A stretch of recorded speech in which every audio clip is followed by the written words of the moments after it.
Bow hunting for whitetail deer is one of the most exciting ways to hunt on earth. But if you're new to hunting whitetails or you're completely new to archery, getting into the sport can be a little intimidating.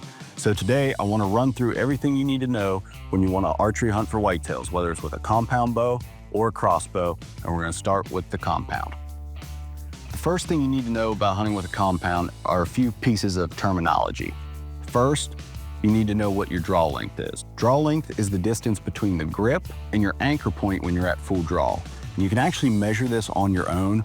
If you're completely new to bow hunting and archery, I would recommend going into a pro shop and have them measure this for you the first time. That's gonna allow you to get an accurate reading, and you'll make a really good purchase on your first bow because of that. Second thing you need to know about a compound is the draw weight. Typically, bows are sold in draw weights in increments of 10. 40-pound, 50-pound, 60-pound, and 70-pound bows. So the draw weight actually is the amount of force it takes to draw this bow back. As I said before, that determines which bow you buy, so you need to properly understand what you can comfortably pull back before buying a compound. Now that we got some terminology out of the way, let's go over a few different pieces of gear you need to have on your bow or with you to actually go out and have a successful hunt. First, and maybe most importantly, you need a good sight. This sight is a single pin slider sight. I love these for hunting with a compound. It's what I personally hunt with. That's because there's one single pin right here. So you don't have a cluttered housing. When you're looking through it and you're trying to aim and actually shoot a deer, you don't have multiple pins getting in the way. It's a great way to make a good, accurate shot on a whitetail. The second thing I want to show you is the rest. The rest is actually the piece of gear that holds your arrow right before you shoot it and even as it begins its flight. This is a fall-away rest. So how this works is your arrow will be sitting right here. You'll draw back, and when you shoot, this will fall out of the way. That way, as your arrow goes through the rest housing, that rest won't impede its flight at all. The next thing you need to effectively and accurately shoot a compound is a good release aid. There are many different types of releases out there. This is probably the most popular one for whitetail hunting, and that's an index finger release. How this works is it straps on your wrist. This little clip goes on the D-loop attached to your string. You draw the bow back, you place your index finger on this trigger, apply pressure, and it goes off. That releases your shot. That's how you actually make a consistent, accurate shot with a compound. Next, and this is probably the most recognizable piece of gear to a new hunter, is the arrow. Arrows come in all different kinds of lengths and weights. What you need to know is that your draw length will determine your arrow length. And if you're in a pro shop getting set up with a new bow, they will help you pick out the correct spine and weight for an arrow. Obviously, if you're shooting in the backyard or you're going hunting, you're gonna have more than one arrow with you. So you need something to hold those arrows, and that's a quiver. As you can see, this simply holds 5 or 6 arrows. It's a little longer to accommodate longer arrows. That attaches right to your bow. It's gonna allow you to take multiple arrows afield in case you would miss or make a bad shot. Finally, you need something to put on the end of your arrow. So right here, I've got a field tip and I've got a broadhead. This field tip is shaped more like a bullet, and this is used to sight in and practice.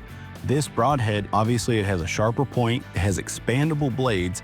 This is designed for hunting. This is what you'll screw on the end of your arrows and actually shoot at the deer, because it's designed to cut a big entrance hole, create a devastating wound channel, and give you a really good blood trail to follow. That's all the equipment you need to actually get set up and start hunting with a compound. Now let's talk about the crossbow. Like the compound, there's draw weight on this crossbow, and it's a little different than a compound. The draw weight on a crossbow can be hundreds of pounds, but don't let that scare you, because there's a difference between draw weight and draw effort. To pull one of these back, you don't just use your fingers, you use a cocking device, like this one right here that's attached to the stock of the crossbow. This attaches to the string and allows you to crank it and pull it back. So, although this has a couple 100-pound draw weight on it, the draw effort required to pull that back is very light and sometimes can range between 15 and 20 pounds. It's very, very easy to do. Also, like the compound, this has a sight. Not a single pin slider like that. This is a scope-styled sight like you would see on a rifle, except on the inside, rather than just a simple crosshair, they have multiple reticles on the inside, and they go in 10-yard increments. So you have a reticle for 20 yards, 30 yards, 40 yards, and so on. And right here is the crossbow version of a rest. These are called rails, and this is where your bolt slides in and rests until you squeeze the trigger and fire it off the crossbow. And that leads me to your projectile.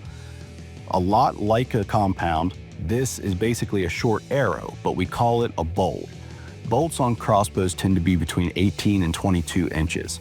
And on the end of it, you need a field tip or a broadhead.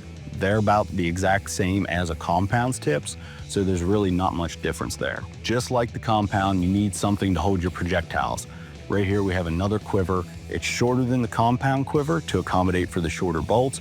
Same concept, it attaches to the crossbow and it allows you to carry all your bolts into the field with you.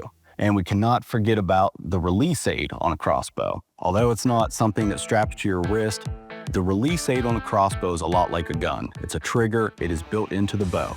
So you shoulder this, you shoot it a lot like a rifle, and then you squeeze that trigger right there. Although everything we talked about was basic 101 level archery hunting gear, it was a lot.